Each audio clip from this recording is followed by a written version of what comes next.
दिल्ली की सर्दी के बारे में पूरा भारत जानता है और इस कड़कती ठंड में दिल्ली काफी खूबसूरत दिखाई देता है। पर इसी ठंड में हमें देखने को मिलता है कोहरा, पूरा कोहरा, इतना कोहरा कि शहर देखने में ऐसा लगता है कि कोहरे के चादर से उड़ा दिया गया हो। पर क्या हो जब ये कोहरा अपने साथ कुछ ऐसा लाए जो आपकी पूरी जिंदगी ही बदल दे। और आज की कहानी है राहुल और उसके दोस्तों की। राहुल और उसके दोस्त दिल्ली के बढ़ते पॉल्यूशन से काफी परेशान हो चुके थे और कुछ समय के लिए वो वहां से बाहर जाना चाहते थे। राहुल और उसके दोस्तों ने मिलकर हिमाचल जाने का प्लान बनाया और कुछ दिन बाद अपनी कैब बुक की और वो वहां से निकल गए। राहुल और उसके दोस्तों को लेने आया हुआ ड्राइवर काफी खुश और हंसमुख इंसान था और कुछ ही समय में उस ड्राइवर की दोस्ती राहुल और उसके दोस्तों से हो चुकी थी। उन लोगों को घर से निकले हुए करीब 4 घंटे हो चुके थे। सुबह के 8 बज रहे थे। अभी भी अंधेरा छाया हुआ था। गाड़ी में बैठे राहुल और उसके दोस्तों को सामने एक कोहरे की चादर सी दिखी। वहां पर कोहरा कुछ ज्यादा ही दिखाई दे रहा था। कोहरे के अलावा वहां पर कुछ भी नहीं दिखाई दे रहा था, यहाँ तक कि आगे का रोड भी नहीं। और फिर राहुल ने अचानक नोटिस किया कि उनका ड्राइवर जो अभी तक कितना खुश था, वो कोहरा आते ही उस ड्राइवर का चेहरा मुरझाया सा हो गया। वो शांत सा हो गया और काफी सीरियस लग रहा था। राहुल को लगा कि ड्राइवर उस कोहरे से निकलने से डर रहा है, इसीलिए उसका चेहरा मुरझाया हुआ लग रहा था। तभी राहुल अपना हाथ उस ड्राइवर के कंधे पर रखता है और कहता है कि भैया आप टेंशन मत लीजिए, आप बस धीरे से गाड़ी चलाइए और बस कोहरा पार हो जाएगा। तभी ड्राइवर अपनी डर भरी आवाज में कहता है कि भैया हम जब कोहरे से निकलेंगे अपनी खिड़कियां सभी बंद रखना, खोलना नहीं। ड्राइवर इतना सीरियस था कि इसे देखकर सभी लोग हंसने लगे। और तभी उस पल में ड्राइवर ने कहा कि यह एक ऐसा इलाका है, यहाँ पर कभी भी जल्दी कोहरा नहीं आता और अगर गलती से कोहरा आ गया तो कोहरा अकेला नहीं आता, वह अपने साथ छलावा, झूठ, एक माया का जाल लेकर आता है। राहुल और उसके दोस्तों ने उस ड्राइवर की इन बातों पर विश्वास नहीं किया। उन्होंने इसे अंधविश्वास कहकर टाल दिया और देखते ही देखते उनकी गाड़ी उस कोहरे की चादर में समाने लगी।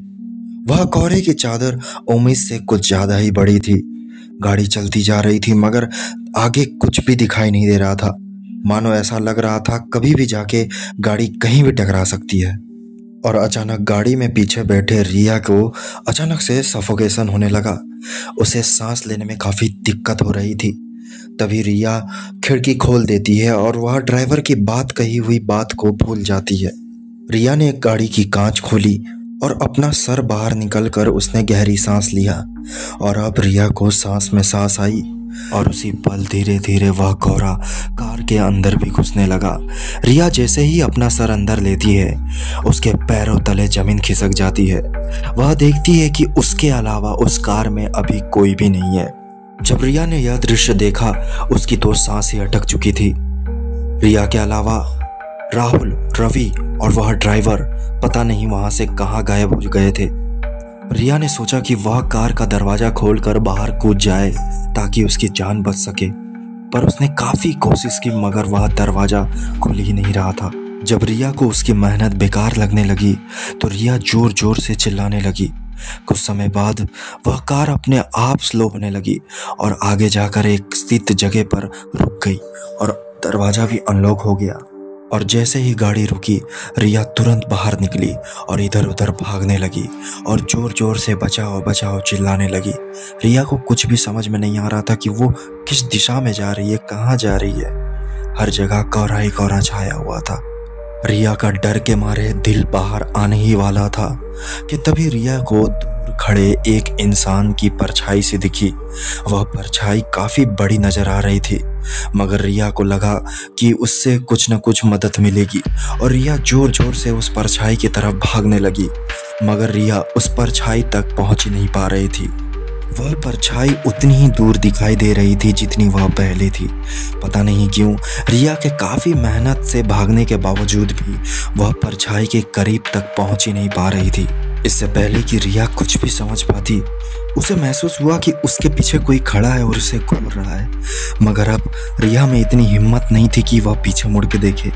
मगर जैसे तैसे रिया जैसे ही पीछे मुड़ी, उसने देखा कि उसके ठीक पीछे एक 12 फीट लंबा काला साया है जो काफी भयानक दिख रहा था। इतने बड़े काले साए को देखकर रिया का तो हालत ही खराब हो गया और उसे कुछ भी समझ में नहीं आ रहा था। तब तक पीछे से किसी ने रिया को काफी जोर से धक्का दिया और रिया धड़ाम से नीचे गिर पड़ी। और अब राहुल, रवि और वह ड्राइवर उस गाड़ी में ही मौजूद थे, यहाँ तक कि रिया भी। असल में रिया ने जैसे ही वह खिड़की आधा खोला, वैसे ही वह रिया बेहोश हो चुकी थी।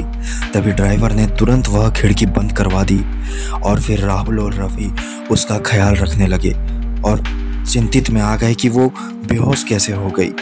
और तभी राहुल डरती हुई आवाज में कहने लगा कि प्रिया, प्रिया क्या हुआ तुम्हें? तुम अचानक बेहोश कैसे हो गई? प्रिया, प्रिया।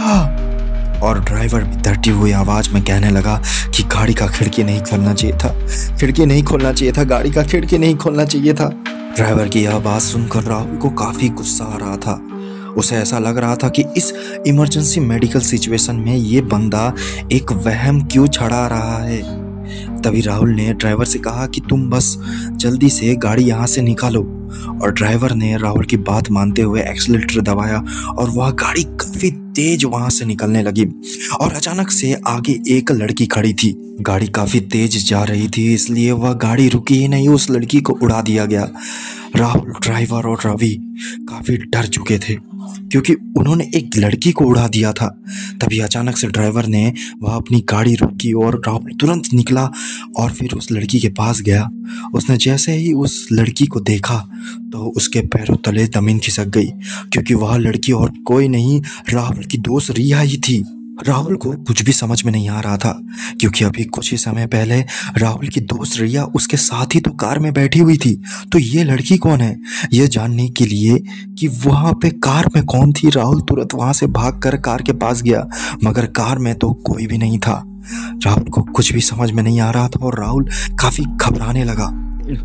और फिर उसके तुरंत बाद राहुल ने कुछ भी नहीं सोचा और रिया को उस कार में बैठाया और खुद ड्राइव करके वहां से निकलने लगा। राहुल काफी तेज गाड़ी चला रहा था और उस कोहरे से निकलना चाहता था। राहुल काफी तेज गाड़ी चला रहा था और सामने फिर से उसे वही काला साया दिखने लगा। राहुल घबरा गया और उसने अपनी कार से कंट्रोल खो दिया और वहां जाकर उस काले साये में ठोक दिया। वह काला साया और कुछ नहीं, बड़ा सा पेड़ था। गाड़ी असल में जाकर उस पेड़ से टकरा गई थी और फिर ड्राइवर, राहुल, रवि और रिया चारों सही सलामत थे, बस उन्हें काफी चोट लग चुकी थी।